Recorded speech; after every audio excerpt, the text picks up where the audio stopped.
प्यारे बच्चों, सुप्रभात। आओ हिंदी व्याकरण और हिंदी भाषा सीखें कार्यक्रम में आप सबका हार्दिक स्वागत है।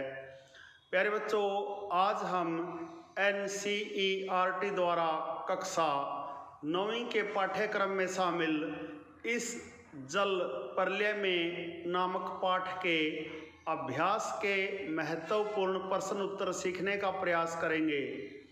प्यारे बच्चों, इस जल प्रलय में हिंदी के सुप्रसिद्ध रचनाकार श्री फणीश्वर नाथ रेणु जी की महत्वपूर्ण रचना है, जिसमें उन्होंने बाढ़ की विभीषिका का चित्रण किया है।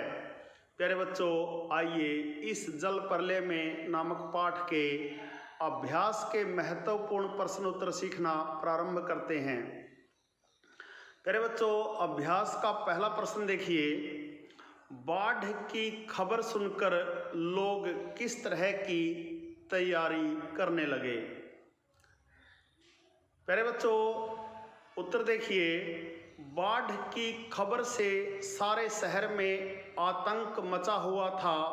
लोग अपने सामान को निचली मंजिल से ऊपरली मंजिल में ले जा रहे थे। सारे दुकानदार अपना सामान रिक्शा, टमटम, ट्रक और टेम्पो पर लादकर उसे सुरक्षित स्थानों पर ले जा रहे थे। खरीद बिक्री बंद हो चुकी थी। लोग घरों में खाने का सामान, दिया सलाई, मोमबत्ती, दवाइयाँ, केरोसिन आदि का प्रबंध करने में लगे हुए थे। प्रश्न नंबर 2 देखिए। बाढ़ की सही जानकारी लेने और बाढ़ का रूप देखने के लिए लेखक क्यों उत्सुक था? प्यारे बच्चों, बाढ़ की सही जानकारी लेने और बाढ़ का रूप देखने के लिए लेखक क्यों उत्सुक था? उत्तर देखिए। लेखक ने पहले बाढ़ के बारे में सुना जरूर था। लेखक ने पहले बाढ़ के बारे में सुना जरूर था, पर कभी देखा नहीं था। उसने अपनी कई रचनाओं में बाढ़ की विनाश लीला का उल्लेख किया था। वह स्वयं अपनी आंखों से बाढ़ के पानी को शहर में घुसते और उसकी विनाश लीला के बारे में जानने को उत्सुक था। प्यारे बच्चों, प्रश्न नंबर 3 देखिए। सबकी जुबान पर एक ही जिज्ञासा, पानी कहाँ तक आ गया है, इस कथन से जन समूह की कौन सी भावनाएं व्यक्त होती हैं? उत्तर देखिए। इस कथन से जन समूह में जिज्ञासा के भाव उठते हुए जान पड़ते हैं। लोग बाढ़ की स्थिति के बारे में जानकारी प्राप्त करने के लिए पैदल उस जगह जा रहे थे। सबके मन में व आंखों में एक ही प्रश्न जिज्ञासा का रूप ले चुका था, पानी कहाँ तक पहुँच गया होगा। उनके मन में यही प्रश्न उठ रहे थे कि पानी कौन कौन से हिस्से को निगल गया होगा। उन्हें अभी बाढ़ के पानी का भय नहीं सता रहा था। वे बाढ़ के पानी की गति के विषय में जिज्ञासु थे। प्यारे बच्चों, प्रश्न नंबर 4 देखिए, जो इस जल प्रलय में पाठ का महत्वपूर्ण प्रश्न भी है, अक्सर परीक्षाओं में पूछा जाता है। मृत्यु का तरल दूत किसे कहा गया है और क्यों? बाढ़ के लगातार बढ़ते जल को मृत्यु का तरल दूत कहा गया है। बाढ़ के इस आगे बढ़ते हुए जल ने न जाने कितने प्राणियों को उजाड़ दिया था, बहा दिया था और बेघर करके मौत की नींद सुला दिया था। इस तरल जल के कारण लोगों को मरना पड़ा, इसलिए इसे मृत्यु का तरल दूत कहना बिल्कुल सही है। प्रश्न नंबर 5 देखिए। आपदाओं से निपटने के लिए अपनी तरफ से कुछ सुझाव दीजिए। प्यारे बच्चों, प्राकृतिक आपदाओं से निपटने का सबसे बेहतर तरीका सतर्क रहना है, सावधान रहना है। हमें मौसम की जानकारी रखनी चाहिए एवं अपने आप को सुरक्षा तंत्र से जुड़ा रखना चाहिए। आपदा से निपटने के लिए तात्कालिक व दीर्घकालिक उपाय करने चाहिए। खाद्य सामग्री, जिसमें राहत सामग्री शामिल होती है, का पर्याप्त मात्रा में भंडारण करना आवश्यक है। बचाव कार्यों के लिए स्वयंसेवी संस्थाओं व सरकार को पहले से ही तैयारी आरंभ कर देनी चाहिए। पर्याप्त दवाइयाँ व चिकित्सा के लिए डॉक्टरों को भी नियुक्त करना चाहिए। प्रश्न नंबर 6 देखिए, जब दानापुर डूब रहा था तो पटनिया बाबू लोग उलटकर देखने भी नहीं गए। अब बूझो, इस कथन द्वारा लोगों की किस मानसिकता पर चोट की गई है। प्यारे बच्चों, लोग संकट की घड़ी में एक दूसरे की सहायता करने के बजाय अपने निजी स्वार्थों की सिद्धि को अधिक महत्व देते हैं। अपने सुख सुविधाओं को छोड़कर किसी संकटग्रस्त व्यक्ति या व्यक्तियों का हालचाल जानने का भी कष्ट नहीं करते। उक्त कथन द्वारा लोगों की इसी मानसिकता पर चोट की गई है। यह कथन निश्चित रूप से कठोर और द्वेषपूर्ण है।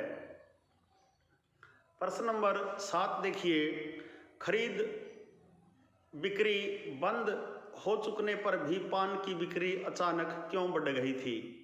प्यारे बच्चों, बाढ़ के कारण खरीद बिक्री बंद हो चुकने पर भी पान की बिक्री अचानक क्यों बढ़ गई थी। खरीद बिक्री बंद हो चुकने पर भी पान की बिक्री अचानक बढ़ गई थी क्योंकि लोग बाढ़ को देखने के लिए बहुत बड़ी संख्या में इकट्ठे हो गए थे। वे बाढ़ से भयभीत नहीं थे, बल्कि हंसी खुशी और कौतूहल से युक्त थे। ऐसे समय में पान उनके लिए समय गुजारने का सबसे अच्छा साधन था। प्रश्न नंबर 8 देखिए, जब लेखक को यह एहसास हुआ कि उसके इलाके में भी पानी घुसने की संभावना है तो उसने क्या क्या प्रबंध किए। प्यारे बच्चों, जब लेखक को एहसास हुआ कि उसके इलाके में भी पानी घुसने की संभावना है तो उन्होंने आवश्यक ईंधन, आलू, मोमबत्ती, दियासलाई, पीने का पानी, कम्बोज की गोलियां इकट्ठी कर ली ताकि बाढ़ से घिर जाने पर कुछ दिनों तक गुजारा चल सके। उन्होंने बाढ़ आने पर छत पर चले जाने का भी प्रबंध सुनिश्चित कर लिया। प्यारे बच्चों, प्रश्न नंबर 9 देखिए, बाढ़ पीड़ित क्षेत्र में कौन कौन सी बीमारियों के फैलने की आशंका रहती है।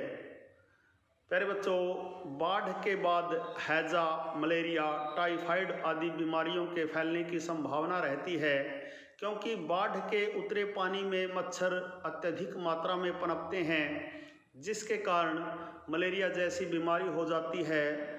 पानी की कमी से लोगों को गंदा पानी पीना पड़ता है, जो हैजा और टाइफाइड जैसी बीमारियों को न्योता देता है।